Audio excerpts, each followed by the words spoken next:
Hey, welcome back to the stash.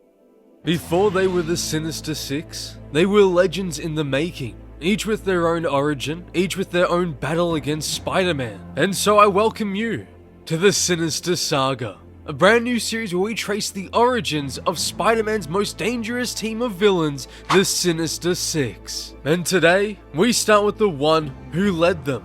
This is The Amazing Spider-Man Issue 3, The Birth of Doctor Octopus.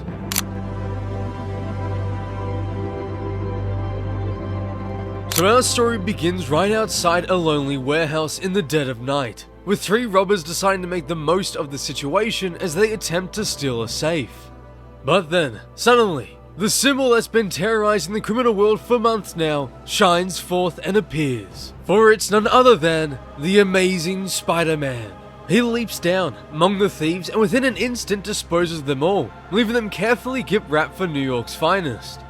After the ordeal, Spider-Man stands upon a nearby rooftop as he can't help but think to himself about how easy things have been for him. He's practically begging for a challenge at this point.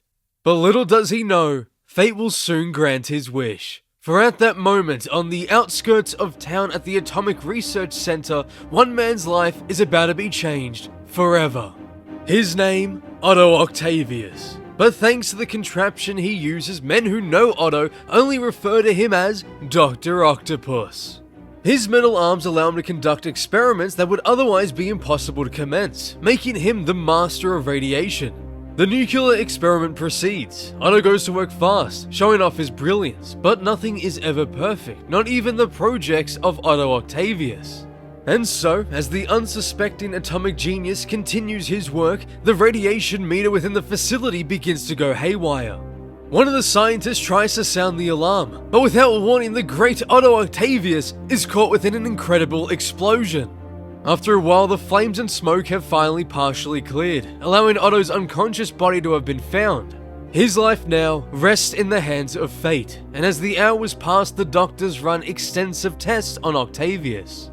From them, they determine that he sustained severe brain damage. His metal arms are now also bound to his injured body for what is believed to be forever. Finally, days later, Otto awakens from his coma. But it's clear that whatever fragment of the man that was Otto Octavius is long dead. The innovating scientist, the brilliant mind once driven by curiosity and desire, is gone. In his place stands something colder, something twisted, the arms fused to his body, the damage done to his mind, and from the wreckage of the man rises a monster. For he is no longer Otto Octavius. He is the monstrous Doctor Octopus. Meanwhile, at the Daily Bugle, J. Jonah Jameson is once again going on a frantic rant. He wants pictures of Doctor Octopus, however no one is allowed to enter the hospital anymore.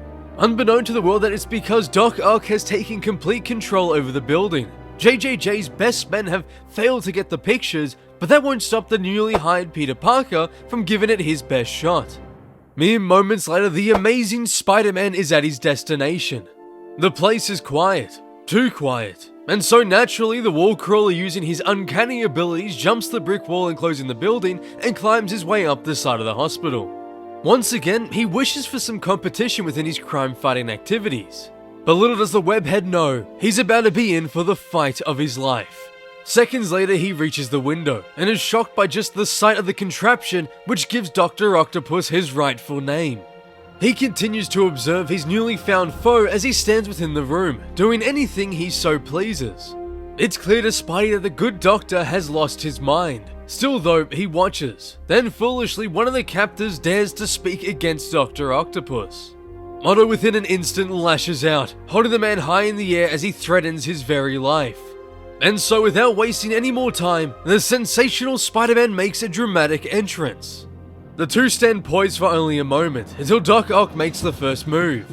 Spidey with ease dodges the attack, but is caught completely off guard by Otto's other two tentacles. Spider-Man's on the defense now. He webs up the metal arms, leaving only a couple functional. Then using almost all of his strength, he manages to grab onto the last two, holding them both at bay. But performing a feat no other villain has managed to do so far, Doc Ock rips the webbing, freeing his other two remaining arms.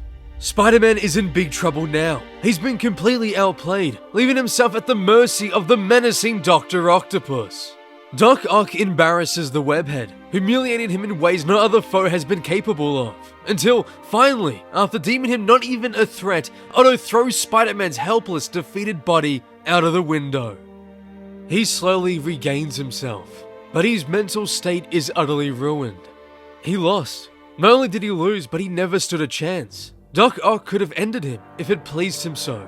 Slowly, the bruised and battered Peter Parker stands once more, with his mask in his grasp and his face full of despair, asking himself the daunting question: is this the end of Spider-Man? Meanwhile, Doctor Octopus has left the hospital because, although he defeated the wall crawler, his prisoners escaped, leaving him no other choice but to make an exit before the police arrive. And so he returned to the place it all began, the Atomic Research Center. Inside the facility, he reaches the lab he just so needs to be able to fully control the greatest source of atomic power. He easily unlocks the steel door, and once inside, those within the confined room are simply no match for his power. Now, with nothing left in his way, with nothing left to stop his incredible evil genius, the great Doc Ock begins to set his plans in motion. First, he'll give the world a demonstration of his might. He'll destroy a part of this plant and rebuild it to suit himself. And so, within seconds, an entire area of the facility begins to go into pure chaos. And to make matters worse, 3 of the Fantastic Four are already off on an important mission, and the Human Torch is still ill from a virus. Not only that, but none can even reach the mad scientist thanks to his countermeasures. It's becoming clear that no one can truly stop him. No one can truly put an end to the madness. No one can. But the amazing Spider-Man. But he's quit. He's done being Spidey. Peter has spent the entire morning moping around the house before having to go to school. Even once he's there, it's no different. He aimlessly walks by everyone, lost in deep depressing thought. And to rub in the misery some more, Johnny Storm the Human Torch is here today at his school to give a presentation. As Johnny talks to all the students, Peter can't help but wish he had his confidence. Although to him, it's something he believes he can never truly achieve since he lost the fight against Otto Octavius. But then, after a few more colourful demonstrations, Johnny Storm ends the presentation with one final speech. One that digs deep, one that grabs at Peter, one that inspires him, one that makes him believe once more. And so thanks to the dazzling Human Torch, the amazing Spider-Man has been reborn, better than ever before. Spidey wastes no time. He swings over to the Atomic Research Center. His body is primed and ready. His mind is full of determination. It's going to be a rematch for the ages, a statement to be made in the name of the great Spider-Man, a win to cement himself as a true hero. He enters the building and immediately is met with resistance. Obstacles come flying in any and all directions, but alas, the amazing Spider-Man dodges them all, leaving Doctor Octopus to grow more and more frustrated with each eluded trap. And so now Doc Ock leaves his confinement and swears to find his prey. Meanwhile, in the chem lab, Spider-Man quickly gets to work. He creates a mixture that in theory will help him take down Otto for good. And once it's done, he leaves the room, hell-bent on finding Doctor Octopus. Suddenly from behind, Doc Ock unleashes an attack, but thanks to Spider-Man's trusty spider sense, he outmaneuvers the strike. But Doctor Octopus doesn't rest, he doesn't even let up. Luckily though, Spidey manages to snag 2 of the tentacles with the chemical mixture he created in the lab.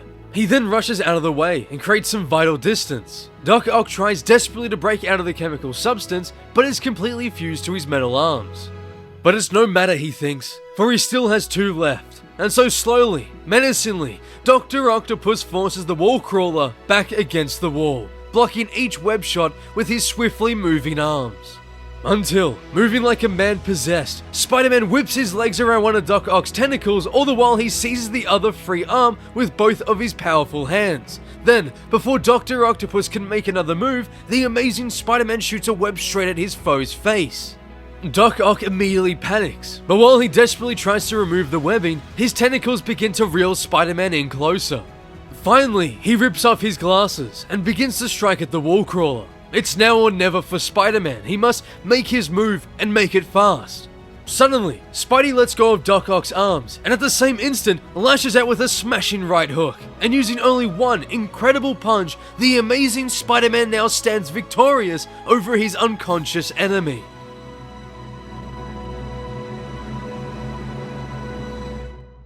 Soon after, two soldiers investigate after hearing a fight take place right near their sentry post. As they walk the corner, the iconic spider signal shines once again, leading the two soldiers directly to a gift-wrapped Doctor Octopus. The day is saved. Our hero, against all odds, won. The authorities will now handle Doc Ock, but there's still one last thing Spidey has to do. Minutes later, the webhead scales the wall of a certain hotel, using his spider sense to guide him to the exact room he needs. And inside the room in question is the fiery Human Torch, who's now fully recovered from his illness and ready to tackle New York's latest villain, Doctor Octopus. But as soon as he flames on, the amazing Spider-Man enters the room, telling him Doctor Octopus is already in custody.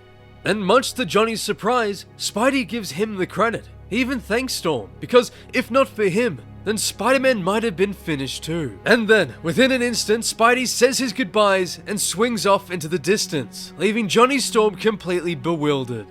And so, as the next day arrives, our story ends, with the Human Torch taking center stage at Peter's school. Flames flying, crowd cheering, showboating for Peter's classmates. But none of that truly matters, because Peter Parker proved himself in ways he didn't even know were possible. He stared fear in the face, he fought through doubt, and when no one else could, he stood back up. Not for glory, not for thanks, but because he had to. Spider-Man is back, and this time, he's here to stay.